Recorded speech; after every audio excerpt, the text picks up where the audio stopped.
the first half, they had one chance for Eduardo, which shout out to Ramsey for that fantastic save. The second half, we should have made it two when Jesus harried Gade and got that ball from him and passed to Odegaard. Odegaard should take more shots. Guys, what do you think?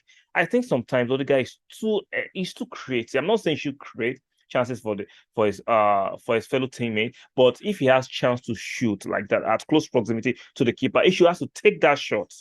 Right foot, left foot, take that shot.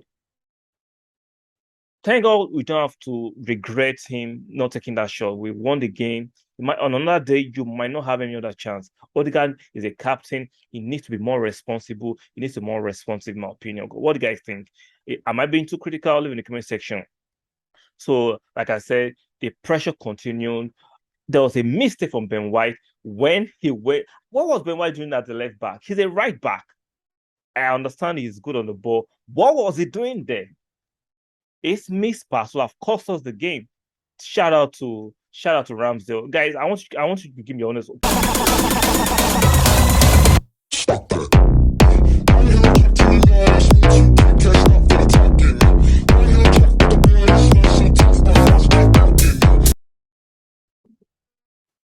Hi guys, welcome to the channel. Consider subscribing to the channel, like the video, it's very important for the algorithm, and make sure you turn the notification bell. Let's look at the weekend review of results. Very interesting. Very interesting. The English Premiership is back and better. And I'm enjoying it. This season is going to be one of the toughest seasons because the top 6 teams, sometimes I can put top 7, have actually invested in their playing quality. We know the English Premiership is one of the toughest league in the world. It's very competitive, so there are no more slouches. Even teams from 8 to 15 have decent quality of playing staff in their team, in their squad. So the English Premiership is no slouch. If you're not in your game, you will be taken to the cleaners. We saw what happened at Craven Cottage. Liverpool, lucky, in my opinion, to get a draw in that game. We saw what happened at Goodison Park. Chelsea limped over that 1-0 with at Goodison Park. Spurs beat Southampton. We know Southampton. Yeah, I think, in my opinion, they're a candidate for relegation. They're not as good as a lot of people think. They've lost most of their players that they loaned, and they could not afford to buy quality players. They are struggling with playing personnel. So I think they will get relegated. So each other team, we saw the class, the panache, the skill set of Man City come through yesterday. We saw Haaland introducing himself to the English Premiership properly in a proper game yesterday, regardless of the nonsense tweet that a lot of trolls on Twitter and other platforms because he missed a chance in the Charity Shield. Most of people started trolling him. There's a culture of people just getting clips and trolling players of their misses. Let's get it straight. Even the best strikers in the world, the likes of Messi, the likes of Ronaldo, original Ronaldo, even Cristiano Ronaldo, all these players have missed chances. So let's stop this nonsense that a player misses a chance, the opposition fans start to throw. It comes with the culture of what happens these days. So sometimes it's just so distasteful and doesn't just make sense. So let's start with Arsenal Crystal Palace, Selhurst Park, under the lights. I'm sure it's TV stage we're expecting Crystal Palace to take a scalp and beat Arsenal or get a draw. But Arsenal went there. They dominated the first 30 minutes and Crystal Palace came into the game. Arsenal were lucky. So I'll say lucky. They deserved the lead for the first 30 minutes. Martinelli scoring from a set piece. Shout out to Zinchenko for that fantastic assist for that goal for Martinelli. I think that was good. Yes, after the 35th minute, Crystal Palace began to dominate the game till the halftime. Even the second half, they came back with the same momentum. They're dominating the game, but they're not creating clear-cut chances. I know before the end of the first half, they had one chance for Eduardo, which shout out to Ramsey for that fantastic save. The second half, we should have made it two when Jesus harried Gade and got that ball from him and passed to Odegaard. Odegaard should take more shots. Guys, what do you think? I think sometimes Odegaard is too creative. I'm not saying he should create chances for his fellow teammate, but if he has chance to shoot like that at close proximity to the keeper, he should have to take that shot. Right foot, left foot, take that shot. thank God we don't have to regret him not taking that shot. We won the game. On another day, you might not have any other chance. Odegaard is a captain. He needs to be more responsible. He needs to be more responsive, in my opinion. What do you guys think? Am I being too critical? Leave in the comment section. So, like I said, the pressure continued. There was a mistake from Ben White when he went. What was Ben White doing at the left back? He's a right back. I understand he's good on the ball. What was he doing there? His missed pass will have cost us the game. Shout out to Ramsdale. Guys, I want you to give me your honest opinion as an Arsenal fan. Do you think that was a bad miss from Eze or a brilliant save from Ramsdale? Because I think, I have to be honest, I have to be very objective, but I'm an Arsenal fan. I think that was a bad miss from Eze. I think if he had opened up his body and leaned to an angle, he'll have had the space to shoot in and score that goal. Even though I did not want him to score, thank God he didn't score. Ramsdale saved it. I think it's not a brilliant save, in my opinion. If I'm going to be totally honest, from Ramsdale, I just think it was a bad miss. But shout out to Ramsdale for keeping us in the game, for saving that. If Eze couldn't score, take that advantage of that chances, that's your business. Like I said, shout out to Ramsdale for keeping us in the game, for saving that. We know a lot of people were screaming because I was following some while I was watching the game, I was watching some watch along, and fans were screaming for Arteta to make changes, that the boys were tired. Guys, you have to understand sometimes.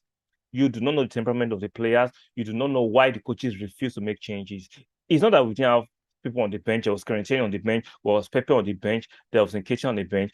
There's a reason Arteta waited to the 81st minute to make the first change. You are not the manager. These players have to understand that sometimes they will be under severe pressure. They have to understand, they have to suffer this sometimes. Like, so you're telling me, let's say Crystal Palace had the pressure on Arsenal as severe as much as let's say at the 31st minute. So you want to just make changes to please a lot of you fans. I get it, football can be an emotional game, but sometimes we just have to be rational and more logical in our thinking. There'll be spells in the game that Arsenal will dominate the game, and there'll be spells in the game. Arsenal will be under the coach, under pressure. So Arsenal as a team has to learn to be able to ride out when they are under pressure. They have to learn how to keep calm, how to stay focused, how to be tenacious, how to remain resilient when you're under pressure. It's not every time we have to dominate games all the time at 100%. It's not possible. It's not logical. It's not rational. Like I said, shout out, we rolled out the game. There was an own goal that made it two when Saka was trying to cross the ball for Nketiah. He ricocheted off the central defender Gay into the net, and that made it two. And we dominated the remaining 7 minutes, at the remaining 5 minutes of that game, and everything was cool, and we won that game 2-0. And I was so happy. A lot of Arsenal fans were smiling. Saliba looked very good. Shout out Saliba. That guy it made defending look so easy. He has this aura about him that he's not this aggressive defender, right place at the right time. He has that stride, he has that burst of pace. This guy is 6'4" and very, very quick, very, very athletic, good timing of tackles. Well deserved as the man of the match. Well deserved as the man of the match. Even though I was expecting Jesus to open his account officially, even though he didn't score. I know there'll be more games for him to score. Let's calm down. I was expecting Jesus to score. He didn't score, but his work rate was infectious. It was fantastic. He made some dribbles. He was harrying. He was pressing. Fantastic debut for Jesus. Fantastic debut for Zinchenko. Even though he's tired out, as the game continued and he tired out, and we had to replace him with Tierney. He had a great game, and Saliba was a pick of the bunch. Fantastic debut for a 21-year-old defender and played with so much maturity, with so much conviction. Nothing was phasing him. Shout out to him. That was a fantastic one. Let's go to the next match. On Saturday, Fulham was hosting Liverpool at Craven Cottage. That was a fantastic match, man. For the first 35 minutes, Fulham was dominating Liverpool on the midfield. I couldn't believe what I was watching. Fulham was aggressive. They were tenacious. They didn't allow Liverpool to rest. Then Mitrovic scored the first goal. Like, we know Trent for his attacking prowess. His defending is very suspect and shoddy. I understand Mitrovic is a unit. I understand he's a powerful striker who was jumping and hovering over Trent. Trent should have still put him off, but he ducked. He just reminds me of the goal Crystal Palace scored against Arsenal. Was it March or April? where Tavares did the similar thing. I don't know what's wrong with some of these fullbacks. Why can't they just put up the attackers? They like to duck. They like to chicken out. I don't know why. I understand Mitrovic can be very, very domineering, but you can still have put him off. At least do your work by defending. But Mitrovic scored the first goal, and Fulham had the lead into the first half. The second half, Liverpool had injury to Thiago, and they brought in Elliott. They made changes. They took off Fabinho, and they brought in Daniel Nunes, who came in and equalized. And Fulham scored, made it 2-1 by Mitrovic again, taking on Van Dijk. He is the first person I'm saying actually dribbling past Van Dijk, and Van Dijk had to nicked him on the leg, and that was a clear kick. But I thought it was a dive until VAR showed it again. That was a stonewall penalty, in my opinion. I've not seen too many players go past Van Dijk, but Mitrovic showed us the method of going past Van Dijk. He took the ball and he slotted in, scoring the second goal. And Liverpool actually still equalized. Shout out to Salah, assist from Daniel Nunes. So Daniel Nunes had a goal and an assist, and that match ended 2-2. 2 goals to Fulham, 2 goals to Liverpool. Same Saturday, Tottenham played against Southampton. Another match I was thinking I was thinking sometimes we'll put on a resistance to Spurs, even though they scored the first goal. And I was thinking this should be a very interesting game, but we know Spurs, their quality, and their manager Antonio Conte showed their quality, and they built Southampton away. Even though Southampton scored the first goal, Spurs equalized via Seseyo, and they scored 3 more goals, and they just took over the game. They dominated the game at home, and they blew Southampton away. Saturday ended with Everton against Chelsea. What a boring game. Even though in my opinion, Everton played better, more expansive, but they had no striker. We know Cavani is injured, so they had no conventional striker. So they had to put the young boy Gordon as an unorthodox striker. He did his best, but he was not just that outlet. And the goal Chelsea scored was just a clumsy tackle from Zachary. I don't know what he was thinking, why he had to pull Chilwell down, because Jeremina was already there to cover up, even though when he went past Decore, Jeremina was there to cover up. Why would he just pull him down?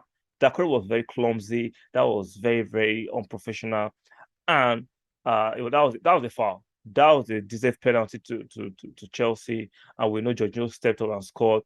Even though Everton huffed and puffed, the quality wasn't just good enough for them to make to equalize. Even though they had a decent chance that was saved by Chelsea keeper Mendy, Everton was not just there. And Chelsea, even though they scored just the penalty, there is no creativity that was shown in that game. Chelsea were very slow and pedestrian, in my opinion. There's something not just clicking about the Chelsea team. Yes, they won the game. Yes, they have some quality players, but they are not playing as a team that wants to win the English or compete the English Premiership. Their playing style is kind of very slow and very, very, how will I put it? It's not as expansive like the likes of Man City or Liverpool or even Arsenal or Spurs. Chelsea was just boring, and with the quality they have in their disposal, they should play better, in my opinion. Am I tripping? Yes, I'm an Arsenal fan. This is not about hate. I'm trying to be objective here. The quality they have in their team, they should be playing that kind of boring game. And the way the likes of Thiago Silva was having to put in large ditch tackles without Everton having a conventional or orthodox striker was just funny.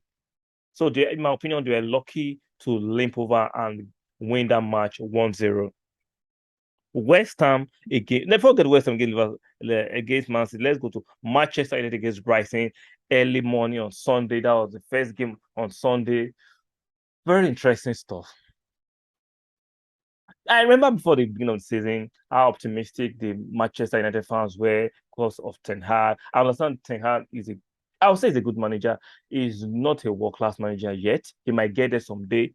He's not I won't call him a top-class manager, even though the likes of the Man U fans want to believe that, because we're in the Eredivisie, the Dutch league twice, doesn't automatically make you a very good coach. Most managers will win the Dutch league twice. We know that. Any decent manager, I want to say decent, any manager should be able to win the Dutch league. There are just two teams competing in the Dutch league, PSV and Ajax. They are the biggest budget among all the teams in the Dutch league. Most of you don't know the other names of the teams in the Dutch league, aside from PSV, who is their perennial rival. So I don't get it why he shouldn't be able to win the Dutch league. I'm playing up to the semi-finals of the UEFA Champions League. Come on. Most managers are not called most great managers are not just cup game managers. Most Come on, you can't be the lucky run and get to semi-final or even a final of the UEFA Champions League or the FA Cup or what's it called? Or Europa League. Come on, let's calm down. The Dutch league is not that competitive. Let's calm down. Like I said, most decent managers should be able to win the Dutch league. But there was a hype around him. Or is a new kid in the block. He's going to be the next world class manager. He won a few preseason matches, which is fair to him. I do not. I will not demean preseason matches. I think it's part of preparation, but we could still see that the old habits were still there. Some of those core old players that have actually derailed Man, you are still there. So I wasn't expecting any significant changes, and I wasn't disappointed. Not because I don't like Man U as a rival fan, because I can objectively look at the team and see that they haven't made the required changes. And it happened. Brighton played better yesterday. They dominated at Old Trafford. They scored 2 goals, and even the goal Man U scored was an own goal. Let's get it real. Man United are living on past reputation. They are living on old glory. Right now, they have some of the trashiest and the bummiest players. The fact that these players are overly paid astronomical wages and they are wearing Manchester United jersey doesn't make them better players. Let's stop that nonsense. Because you are playing for Manchester United or you are wearing the jersey and you are being paid astronomical wages, doesn't make you a Man U quality. Doesn't make you a fantastic player. And we are seeing it season after season. They are declining. McFred will be always a McFred. They are not top quality. They are not worthy of playing in the midfield for Manchester United, regardless of their Manchester United. They are not of that quality. You can't polish a third, and that's what is happening at Manchester United, and it won't change. Even if you bring in Pep, the result will not change. I understand Pep is a world-class manager. We need world-class managers, but world-class managers have to work with world-class talent too, or top talent. Just being a world-class manager is not just good enough these days. You have to have the talent to go with it. Guys, do not forget to subscribe to the channel, like the video, and turn the notification bell, and I'll see you guys on the next one.